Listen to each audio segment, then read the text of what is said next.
Hello dear students, 11th class mathematics में आपका स्वागत है। कल तक मैंने आपको 6 डेरिवेशन करा दिए थे त्रिकोणमिति के अंतर्गत। ठीक है, आज हम बात करेंगे। कल मैंने साइन 2a के 2, कॉस 2a के 4 डेरिवेशनों को आपको बता दिया था। आज हम आपको साइन 3a, कॉस 3a और टेन 3a, ठीक है, निगमन, हम बात करेंगे निगमन। Number 1, sign 3a। Sign 3a को क्या लिखते हैं? 3 sine a minus 4 sine cube a। इसका डेरिवेशन करने के लिए हम क्या करेंगे? Take L H S. Sine 3a is equals to sine 2a plus a, इतना लिख लिया। और यहाँ पर हम साइन a प्लस बी का सूत्र ओपन करेंगे। ठीक है, साइन a प्लस बी के सूत्र से 2a को a मान लेंगे और a को b मान लेंगे, तो ये क्या बना देगा? Sine a into cos B plus cos a into sine B. अब आपने देखा यहाँ पर 2a एंगल का सूत्र आ गया, तो दो फॉर्मूले यहाँ और डेवलप हो गए। एक तो साइन 2a का जो हमने कल प्रूफ किया था, 2 sign a into cos A. ऐसे ही दूसरा फॉर्मूला डेवलप हुआ कॉस 2a का, और इसको हमें आंसर लाना साइन में, तो कौन सा फॉर्मूला ओपन करेंगे? 1 माइनस 2 साइन स्क्वायर ए। इन फॉर्मूलों को यहाँ पर ओपन कर देंगे, तो ये बन जाएगा 2 sign A into cos A into cos A plus cos 2a का 1 माइनस 2 साइन स्क्वायर ए इंटू साइन ए। गौर से देखते चलना। अब हम इसका गुणा कर देंगे कॉस ए का कॉस ए में, तो 2 sign A into cos square A plus इस साइन ए का 1 में गुणा मल्टीप्लाई करेंगे, तो साइन ए माइनस 2 साइन क्यूब ए। देखे ध्यान से, साइन ए का इसमें कर दिया 2 साइन क्यूब ए। अब हमने फिर देखा अपने उत्तर की तरफ, और उत्तर में देखा तो 4 साइन क्यूब ए आ रहा है। तो जैसे ही मैंने इसको देखा तो हमें चेंज करना पड़ेगा। फिर से एक सूत्र बना, क्या? Cos square A is equals to 1 minus sine square A. तो फिर से इसको ओपन कर देंगे, तो 2 साइन ए और 1 minus sine square A plus sign A minus 2 sine cube A.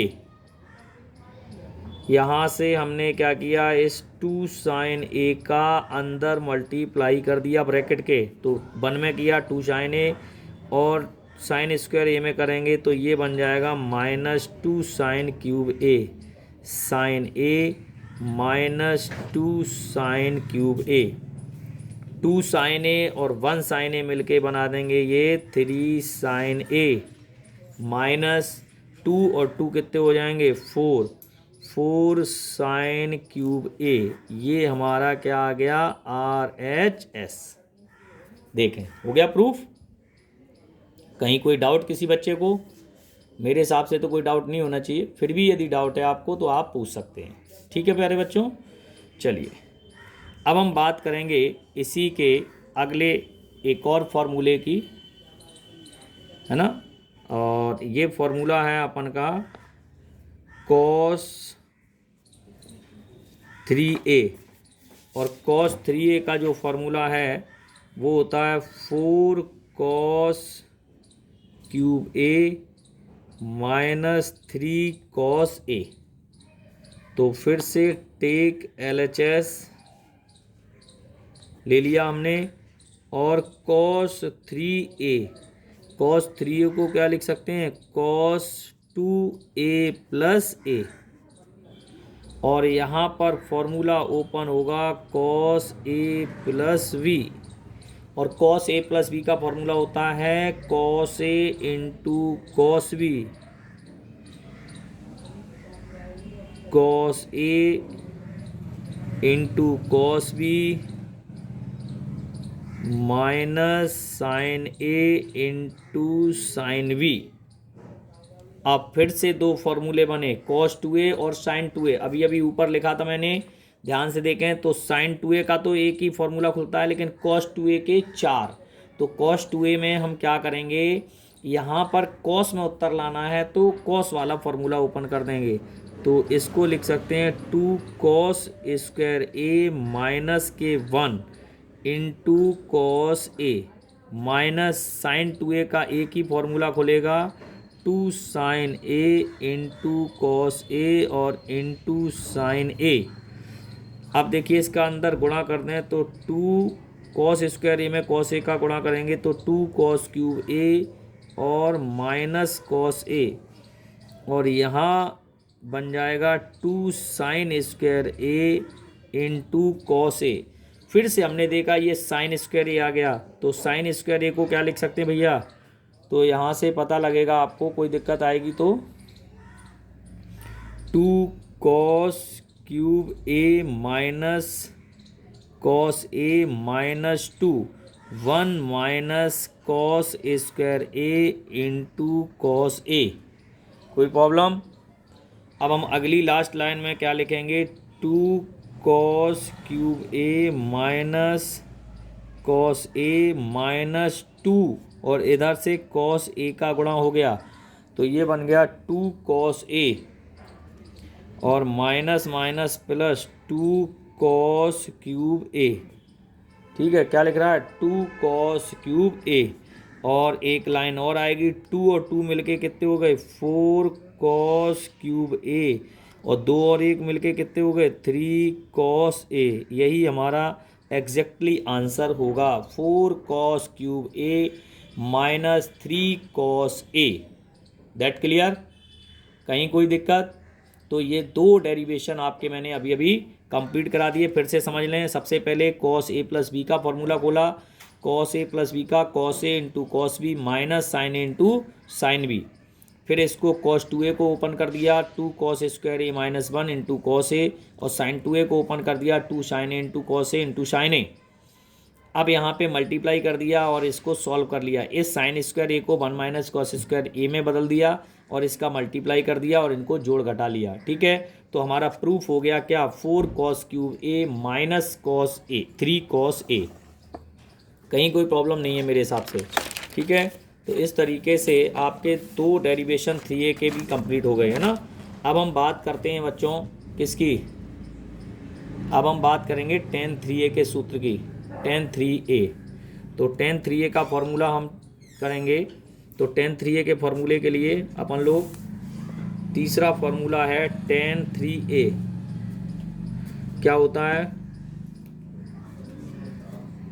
tan 3a is equal to 3 tan a minus tan cube a upon 1 minus 3 tan square a। Take LHS ले लिया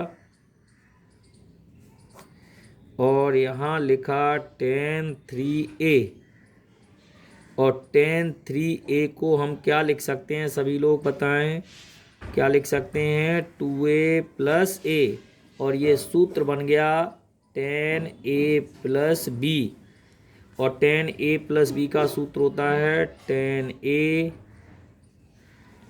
plus tan v, tan b की जगह क्या होगा a upon 1 minus tan a into tan v। कोई problem. अब यहाँ एक सूत्र का प्रयोग होगा जो है tan 2a, और tan 2a का फॉर्मूला होता है बच्चों 2 tan a upon 1 minus tan square A, तो टेन 2a के फॉर्मूले को प्रयुक्त कर देते हैं, तो 2 टेन ए अपॉन 1 माइनस टेन स्क्वायर ए और प्लस टेन ए अपॉन ये बन जाएगा 1 माइनस 2 टेन ए अपॉन 1 माइनस टेन स्क्वायर ए इंटू टेन ए। अब हम इसको फिर से पुनः सॉल्व करते जाएंगे और देखते जाएंगे, ठीक है।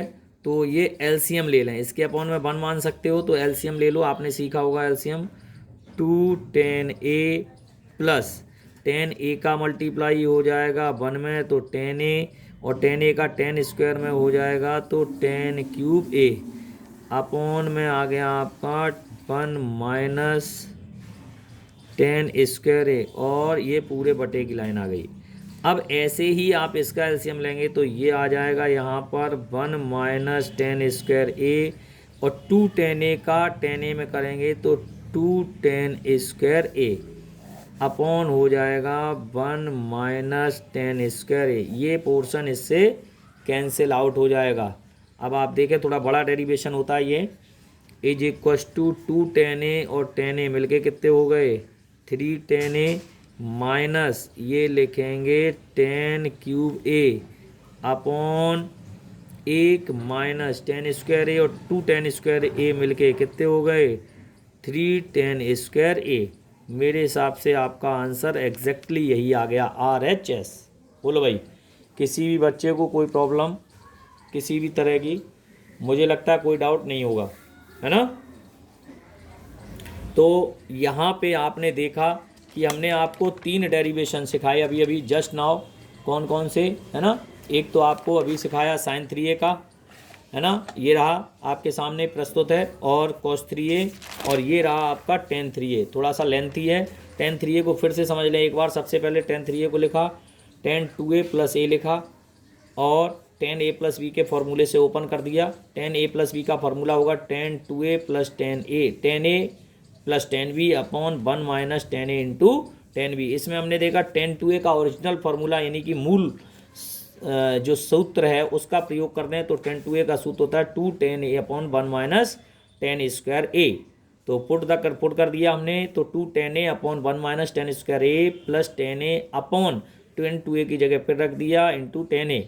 इनका आपस में मल्टीप्लाई कर दिया। मल्टीप्लाई करते ही ये एलसीएम ले लिए, और ये जो एलसीएम थे वो कट गए। कटने के बाद इनको जोड़ दिया, 2 tan a और tan a मिलके कितने हो गए 3 tan a minus tan cube a, और नीचे 2 tan स्क्वायर a और 1 tan स्क्वायर a मिलके कितने हो गए 3 tan स्क्वायर a। तो मैं समझता हूँ कि आपको यहाँ तक कोई प्रॉब्लम नहीं आनी चाहिए। तो इस तरीके से आप देख रहे होंगे कि अपन के कितने फार्मूले हो गए, ये और देख लेते हैं। एक तो आपके sin 2a के 2 फार्मूले, cos 2a के 4 फार्मूले, tan 2a का 1 फार्मूला, और उनके हाफ एंगल के लिए भी आपको 4 और 2 6 फार्मूले याद करने हैं हाफ एंगल के लिए। और 2 tan 2a वाला भी हाफ एंगल में याद करना है। मैं लिख दे रहा हूँ इसको भी, पिछली बार नहीं लिखा था तो मैं यहाँ लिख दे रहा हूँ। तो tan a ये भी हाफ एंगल में कभी कभी पूछ देता है, पूछता तो नहीं है लेकिन ये है आवश्यकता, कहीं भी पढ़ सकती है। 2 tan स्क्वायर a/2। तो इस तरीके से आपने देखा, ये कोण 3a से पहले मैंने बढ़ाए थे आपको, तो यहाँ पर इतने सारे फार्मूले, है ना। इसके बाद ये आपके फार्मूले हो गए 2a के हाफ एंगल के, और a प्लस बी वाले तो हमने बता ही दिए थे आपको।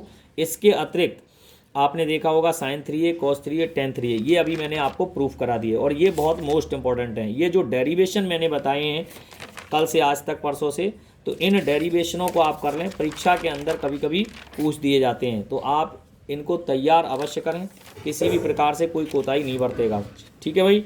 और मैं फिर से बता दूंगा आपको, 11th से ज़्यादा 12th में इनका यूज़ होगा, बहुत ज़्यादा मात्रा में यूज होगा। पूरी कैलकुलस के अंदर प्रयोग होता है ना। जब हम कैलकुलस के अंदर डिफरेंशियल यानी कि अवकलन और इंटीग्रेशन समाकलन पढ़ते हैं, जिसके 7 चैप्टर हैं, और उसमें बहुत ज़्यादा यूज होता है। तो बिना ट्रिगोनोमेट्री के कुछ नहीं हो सकता है। तो आप लोग पूरी कोशिश करें, मेहनत करें, किसी भी प्रकार से आप लापरवाही ना करें। आज के लिए इतना ही, दूसरे लेक्चर में आगे बताएंगे।